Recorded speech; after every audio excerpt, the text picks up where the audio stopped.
Hello, hello, hello, and welcome to week 5 of the Watermelon League. This time we're up against the Chicago CrabGods, coached by IcyTBone. And you can see right now that there's some scary dragons on this team, some very scary dragons between the Walking Wake and the Dragapult. This team is going to be able to hit hard and fast. That said, I think I have some ideas of how I'm going to counter the team, but it's going to be a tough one. There's also the Earthworm we need to consider. It can shed tail in this league, so we need to watch out for that. The Revavroom is one of the Terra captains, so a Grass Terra or some other Terra to cover for its weaknesses might really catch us off guard. There's also the Weavile as a Terra captain, and of course the Stellar Terra captain Delphox. There's the Cleavor, which might want to get some hazards up. There's the Hearthflame Ogerpon, which can hit really hard and has pretty great typing. There's lots of threats on this team. Lots of ways to get hazards up. And yeah, as for my plan, I am going to be bringing my Blastoise. The Blastoise, after a single Shell Smash, can one-hit KO most of the team. The exceptions being it's a 2-hit KO with Flash Cannon on the Florges, and I'll be changing the Dark Pulse. I just realized I still have it on there. Dark Pulse will be Dragon Pulse. Dragon Pulse can hit both dragons and O-code them at +2. Surf handles most other things. Yeah, the exceptions are the Hearthflame Ogerpon isn't a one-hit KO. I might need to Stellar Terra that. And the Hisuian Braviary is a 50% chance to one-hit KO, so I need to be a little bit careful around that, but neither of them should be able to one-hit KO me in return. So my goal is to have an early setup with the Blastoise, punch holes where I can, and leave it to the rest of the team to try getting some late game actions going on. I might Stellar Terra. We'll see how the sweep's going, but I probably will be relying on the Entei for the Stellar or for the Terra once it comes to that. We are going to be bringing the Comfy, just a Leech Seed Calm Mind set. I wanted the Leech Seed to be able to help take down some of the bulkier things like the Florges. And I also wanted the priority Fairy Move, Draining Kiss for the two really scary dragons, the Walking Wake and the Dragapult.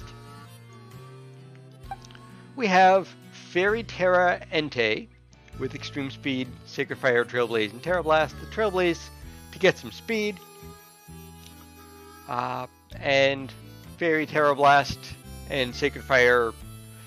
That Fairy and Fire combo hits the team pretty hard, so that's a pretty good combination. And then the Trailblaze is mainly there for speed, but it can also hit the Rhydon for super effective 4 times damage, and Life Orb to give a little bit of extra damage there. We have the Iron Treads with Rapid Spin, Stealth Rock, and Knockoff Earthquake. Need to be a little bit careful with the Earthquake with the Earthworm there, but I still figure that I want to have the Earthquake just in case one of those ground weak Pokemon shows up. Knockoff to handle items, Stealth Rock, Rapid Spin, and I wanted the Lietchi Berry just so that the Earthquakes and the Knockoffs could do a little bit of extra damage there once we enter a late game. We've got our Alolan Muck with more or less the same set as last time because it looked like it was good here. I wanted the Drain Punch for their Earthworm, and otherwise Poison Jab, knock off. Those two are going to be the main damage healers. Drain Punch, keep us healthy along with the Black Sludge, and then Curse. Want 1 or 2 curses to really get the set going. And finally, the Zamazenta. I considered a lot of items for this one, and I went back to the Assault Vest just because I don't know what kind of Dragapult it's going to be. And I wanted Assault Vest to cover for special Dragapult as well as physical Dragapult. The Dauntless Shield will help on the physical side. And we have Ironhead, Close Combat, Crunch, and Stone Edge. I did not need the Fairy move this time. I suppose it would have been good against Walking Wake, but the Close Combat should be good enough. Stone Edge handles... what does it handle again? I remember I put it there for something. The Stone Edge IS for the Ogerpon, the Cleaver, and yeah, those are the main two things. So yeah, that is going to be the team we are going in with. So let me know who you think's gonna win, and let's jump into it. So we have the Delphox, Earthworm, the Braviary, the Dragapult, the Walking Wake, and the Ogerpon. Interesting. So the only hazard setter is going to be that Earthworm. I realized last night between Team Prep and now that if the Earthworm leads, Surf doesn't take it below 50 after Citrus. So I need to just start with the setup right away with the Blasters, I think. The one scary thing is if that Dragapult has a Mirror Herb, but I think I can still get around it. So we are going to try this.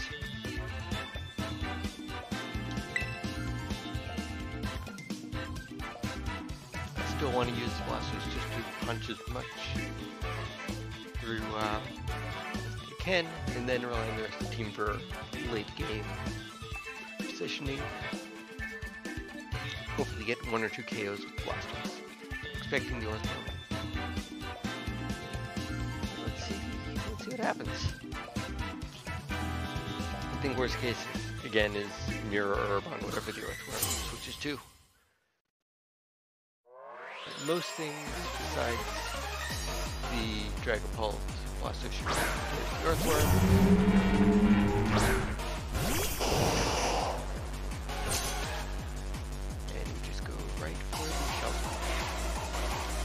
Go for the Shed Tail.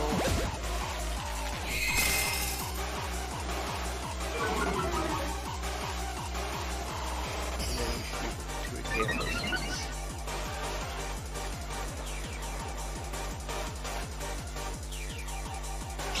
Oh, right. Why did I think that the Mirror Herb would affect after you switch? Huh.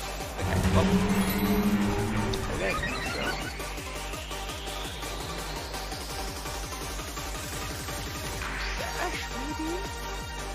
What's going on with this Earthworm?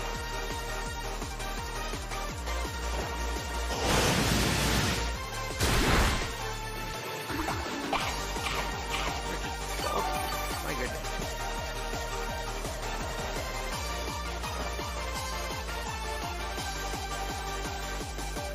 Oh, and it's left it right at 50. Wow, okay. That was lucky.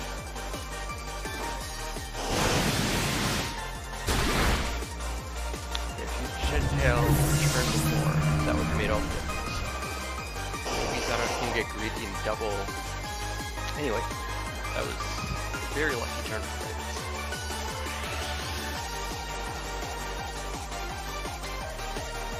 Right now we're in the position we need to be. Dragapult. Counts are wrong, or is this Scarf maybe? We should be able to take this down. Dragapult. The only things that have a chance of surviving right now are the Braviary and the Ogerpon. Braviary. Braviary might be good to survive this. It's a 50-50 roll. And that crit mattered very much. I'm sorry to see that.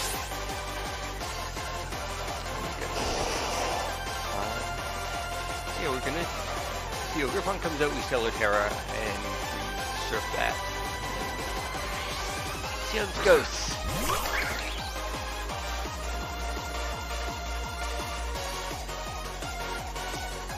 Terra. I didn't even see what their Terra option was this battle. They didn't bring the Rubber Room. Oh yeah, the Weavile. I don't remember seeing the Weavile either. Anyway. don't KO without the Terra here, so do this. They're not going to the spiky shield to create the Terra, I'm sure.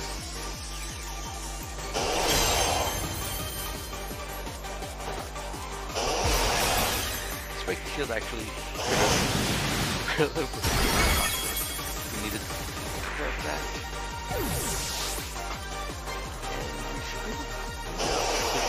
No Florges, I just realized. Florges is the other thing the tank hits with.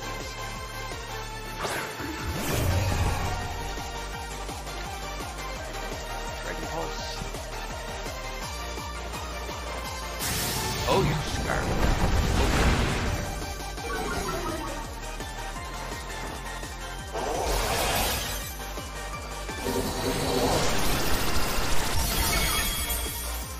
Most of the calcs I did with respect, walking away from the Draco Meteor with the specs, which, okay, without the specs, yeah, this wasn't enough.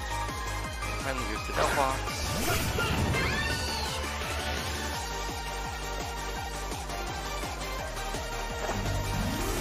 Terra, I guess, was their plan the whole time, so they get the Terra off them. Not to be enough, but until we have the Battle of Stellar. I still think Blastoise is so cool with the turtle on its turtle head.